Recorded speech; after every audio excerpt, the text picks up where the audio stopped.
আজ শুক্রবার 24শে মে, 10ই জ্যৈষ্ঠ। 24শে মের এই শেষ প্রহরে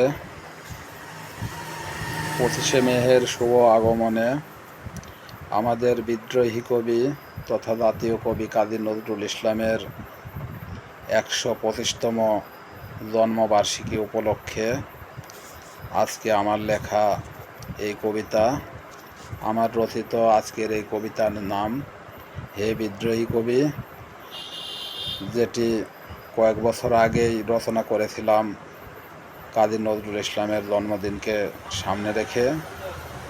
আর এই কারণেই এই কবিতাটি কাজী নজরুল ইসলামকে উৎসর্গ করেছি। কাজী নজরুল ইসলামের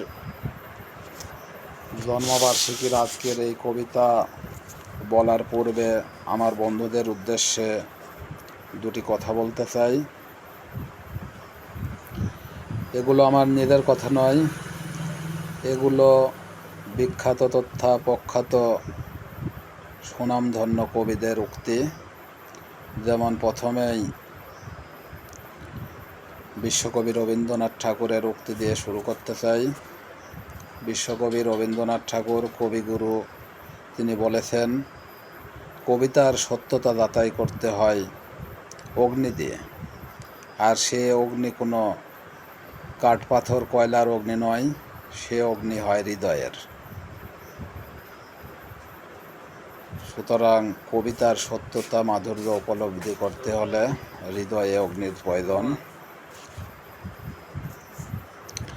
ইন্ডিয়ান কবি চন্দ্র সেন বলেছেন, বিরহের চারণভূমিতেই কবিতার জন্ম হয়।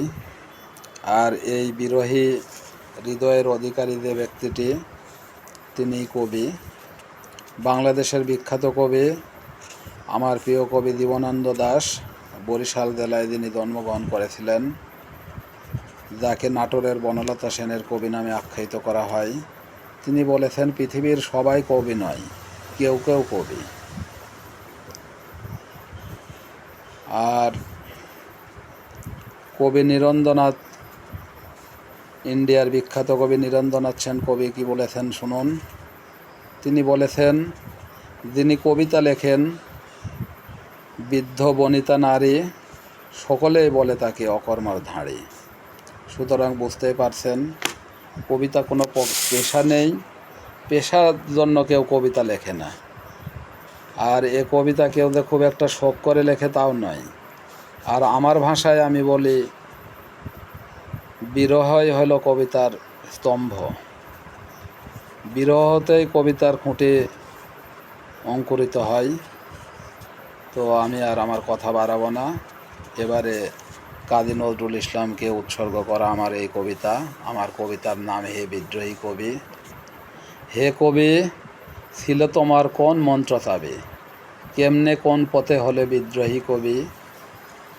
হে কবি, দাও আমায় সেই মন্ত্র চাবি, আমি হতে চাই যে তোমার মতো কবি। হে কবি, স্বচক্ষে আমি দেখিনি তোমাকে, কেমনে তোমার ভক্ত বানালে আমাকে। তুমি করেছ তারুণ্যের জয়গান, আজ আমরা রেখেছি তোমার সম্মান। হে কালের চিরঞ্জীব ওরে আমার গুরু, পারি না কেন তোমার মতো কাব্য লেখা শুরু। কোন কাব্য লিখে হয়েছ জাতীয় কবি, শৈশব থেকেই আমি শুধু তাই ভাবি।